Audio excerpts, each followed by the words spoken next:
माला, मैं जानता हूँ तुम्हें बुरा तो लग रहा होगा, लेकिन मैं क्या करूँ। अगर माँ की ऐसी हालत नहीं होती तो मैं तुमसे कभी जॉब छोड़ने के लिए नहीं कहता। अरे आप इतना क्यों सोच रहे हैं, मुझे कोई प्रॉब्लम नहीं है। और वैसे भी इतने साल खूब जॉब कर ली और खूब नाम भी कमा लिया। अब तो मुझे भी घर पर रहकर आराम करना है। ओह माला, तुमने तो मेरी बहुत बड़ी टेंशन दूर कर दी। माला भी ये सोचकर खुश थी कि अब वो अपना पूरा ध्यान अपने घर पर और अपनी बीमार सास की सेवा में लगा सकेगी। और फिर एक दिन, सुनिए, महेश भाई आपसे कुछ कहना चाहते हैं। तुम्हारा सोर्स लगाया जा रहा है, इसका मतलब बात कुछ गंभीर है। बोलो भाई। भैया वो मैं दरअसल वो कॉलेज में नहीं कॉलेज में नहीं, वो असल में मेरा एक दोस्त है रवि। मैं उसके घर गया था एक दिन। तो क्या किया उसके घर पर? माला, तुम बताओ जल्दी, क्या कांड किया इसने? ओफो, कोई कांड नहीं किया है। भैया आप तो रहने दो, मैं ही बता देती हूँ इन्हें सब कुछ। असल में महेश भैया का एक दोस्त है रवि और उसकी एक छोटी बहन है राम्या। महेश भैया और वो एक दूसरे से शादी करना चाहते हैं। अच्छा, तो ये बात है। वैसे करता क्या है तुम्हारा ये दोस्त? और उसकी बहन, वो कहाँ तक पढ़ी लिखी है?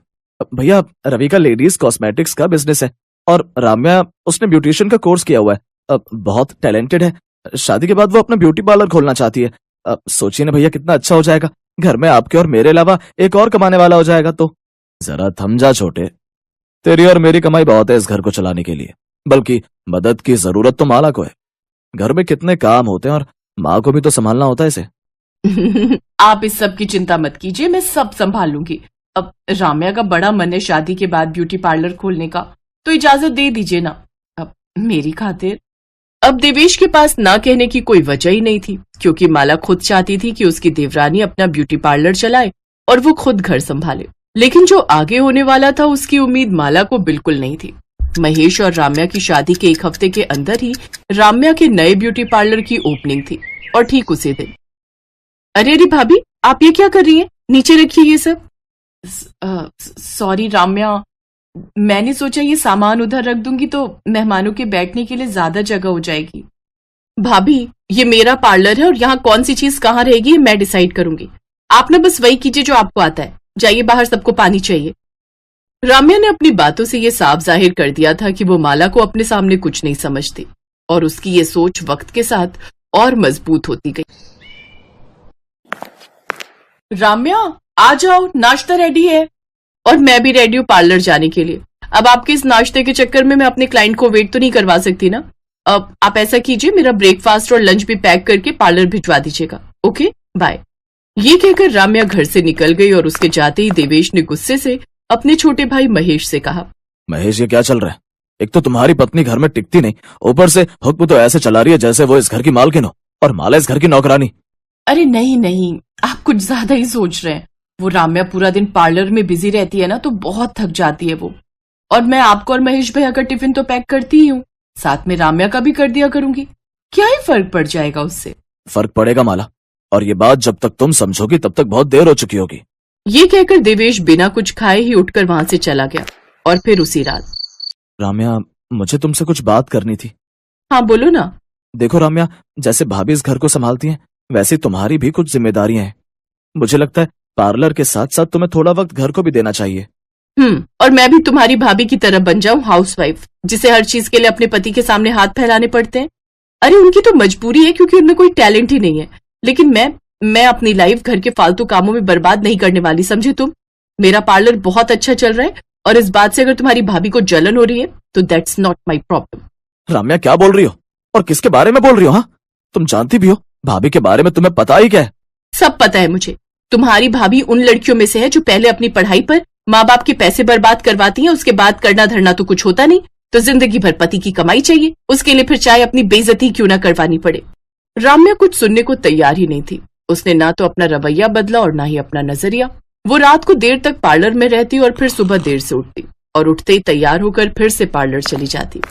दूसरी तरफ माला के ऊपर अब काम का बोझ और बढ़ गया। और फिर एक दिन, राम्या, भाभी की तबीयत ठीक नहीं है, तो तुम कुछ दिनों के लिए पार्लर मत जाओ। मैं भी छुट्टी ले लेता हूँ, तुम घर संभालो और मैं माँ को देख लेता हूँ। सॉरी महेश, बट मैं तो अगले 15 दिनों की अपॉइंटमेंट्स कर चुकी हूँ और ऐसे एंड मोमेंट पर मैं मना कैसे कर सकती हूँ? मुझे पार्लर तो जाना पड़ेगा। अब रही बात घर के कामों की, तो तुम उसकी टेंशन मत लो, मैं आज ही एक मेड का इंतजाम कर देती हूँ।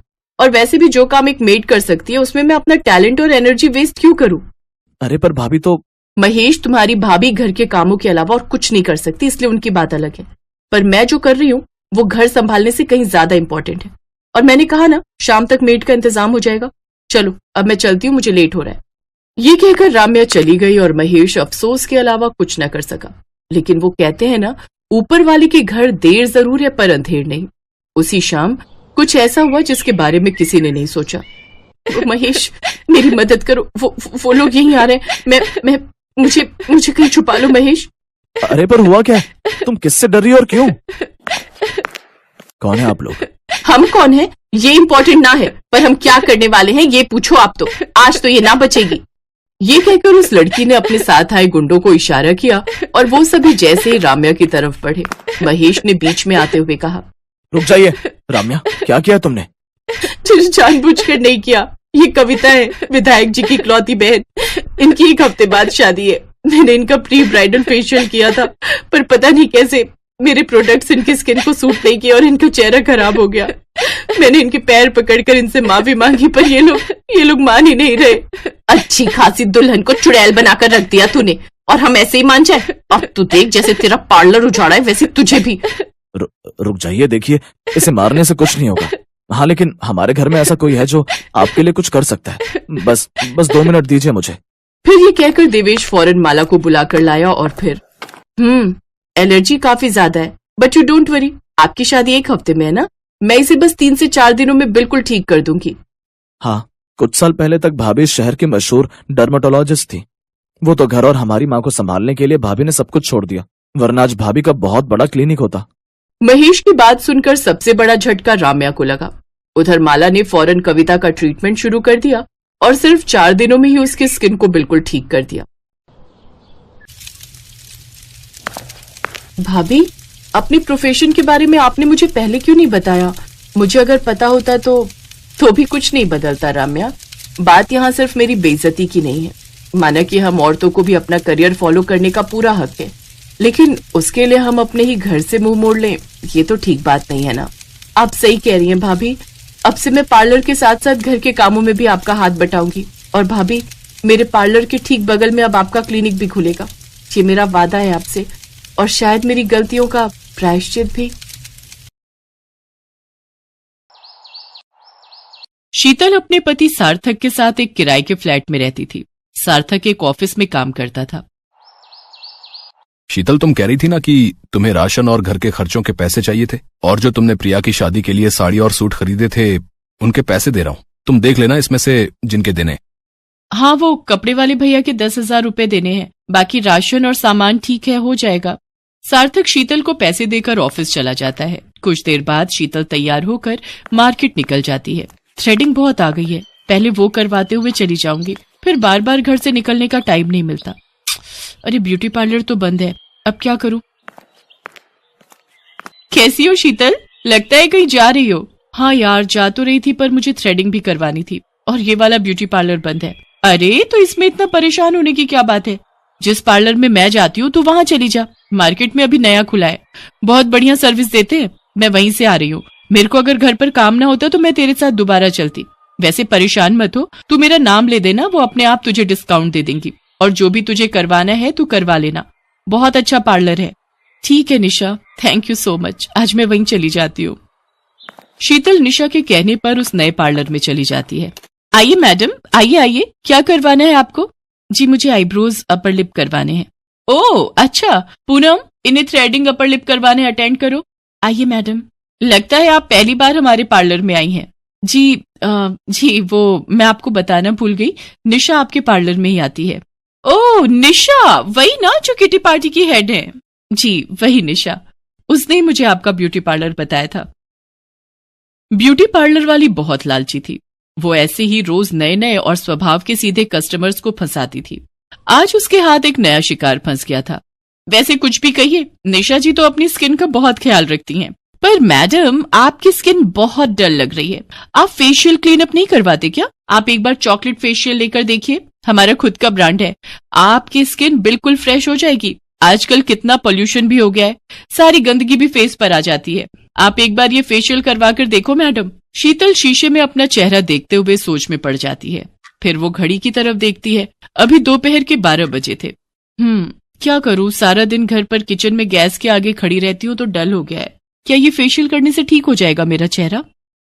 बिल्कुल मैडम, आप करवा कर देखो, रिजल्ट्स आपको पता चल जाएगा कि हमारा पार्लर पूरे शहर में फेमस है। ठीक है, आप कर दो फेशियल। सीमा, तुम मैडम का चॉकलेट फेशियल कर दो और मैम को पानी चाय कॉफी कुछ लें तो पूछ लो। क्या लेंगी आप? जी बस पानी लूंगी।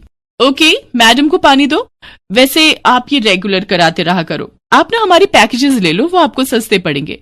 अभी बालों के लिए भी काफी अच्छे अच्छे प्रोडक्ट्स आए हैं। वैसे आप बालों में कुछ नहीं करवाती? निशा जी ने तो अभी कुछ दिन पहले ही ग्लोबल करवाया है। आप बालों में ग्लोबल करवा लीजिए, अभी स्कीम है बहुत सस्ती। बाल बहुत सुंदर लगेंगे, साथ में स्मूथनिंग और कैरेटिन आपके बालों के लिए बहुत जरूरी है। शीतल अपने बाल शीशे में देखने लगती है। वो धीरे धीरे ब्यूटी पार्लर वाली की बातों में आने लगी थी। क्या करूं, शादी के बाद अपने ऊपर ध्यान ही नहीं दे पाती हूँ, घर के काम ही नहीं खत्म होते। अरे मैडम, थोड़ा अपने बारे में भी सोचना चाहिए। आपके पास मौका है, आज बाल भी करवा लो, देखना आपका लुक कितना बदल जाएगा। शीतल मन में सोचने लगती है। तभी मैं कहूँ, निशा इतनी सुंदर बनकर कैसे घूमती है? मैं तो उससे ज्यादा सुंदर हूँ और ये सब करा के तो मैं और भी सुंदर बन जाऊंगी। ओके, आप ग्लोबल कर दो, वो जो आप पैकेज बोल रहे हो उसमें। Okay madam. भैया, इनका ग्लोबल भी करना है, आप बता दो कौन सा ग्लोबल करना है, कौन सा कलर सूट करेगा। मैडम, सीमा कह रही है कि चॉकलेट फेशियल का फेस पैक खत्म हो गया है, वही लगाना रह गया है, अब वो क्या लगाए? अच्छा चलो कोई बात नहीं, मैम को वो बढ़िया वाला D10 पैक लगा दो और हाँ, मैम के लिए स्पेशल जेल भी मिक्स कर लेना। एक काम करो, ये लो, ये विटामिन के कैप्सूल, ये भी मिला लो। शीतल को 4 से 5 घंटे वहां हो चुके थे और उसका सारा काम निपट गया था। मैडम, आपको हमारी सर्विस पसंद आई है तो दोबारा जरूर करवाना। देखिए आप में कितना बदलाव आ गया। आपने ग्लोबल हेयर करवाए हैं, वो भी पहली बार, तो आपको शैम्पू भी स्पेशल यूज करना चाहिए। भैया, जो खासकर कलर्ड बालों की केयर के लिए शैम्पू हमने पार्लर में रखे हुए हैं, वो मैम को दिखा दो। Okay madam. ये वाले, हाँ, नॉर्मल शैम्पू से बाल खराब हो सकते हैं। अब आप इतने पैसे लगा ही रहे हो तो ये एक शैम्पू और ले लीजिए, सिर्फ 1500 रुपए का है। शीतल अब पूरी तरीके से झांसे में आ चुकी थी। ओके, दे दीजिए। ओके मैडम, आपको ये पैकेज बहुत सस्ता पड़ा, 20,000 रुपीज ओनली, जिसमें आपको सभी चीजों में डिस्काउंट मिला है और साथ में ये हमारे पार्लर की तरफ से एक बालों का ब्रश मुफ्त में। ये हमारे खास कस्टमर्स को ही गिफ्ट दिया जाता है। क्या 20,000 रुपए का बिल? मैं तो आईब्रो अपर लिप के लिए सोच कर आई थी, पर इतना खर्चा हो गया। ये पैसे तो जरूरत के खर्चे के रखे थे, सब खर्च हो गए, अब इन्हें क्या जवाब दूंगी? मेरा तो पूरा पर्स खाली हो गया। यहाँ ब्यूटी पार्लर में मैंने सारे पैसे खर्च कर दिए, पूरे 20,000 रुपए। मुझे क्या जरूरत थी इतने महंगे ग्लोबल फेशियल ये सब करवाने की? काश मैं निशा की बातों में आकर इस महंगे नए पार्लर में न आती। मेरा अपना वही ब्यूटी पार्लर सस्ता और अच्छा है जहाँ मैं हमेशा जाती हूँ। इस नए ब्यूटी पार्लर में आकर मैंने बहुत बड़ी गलती कर दी। तभी कहते हैं, कभी किसी की बातों में नहीं आना चाहिए। शीतल ने सचमुच आज लालची ब्यूटी पार्लर वाली के झांसे में आकर जरूरत के सारे पैसे खर्च कर दिए।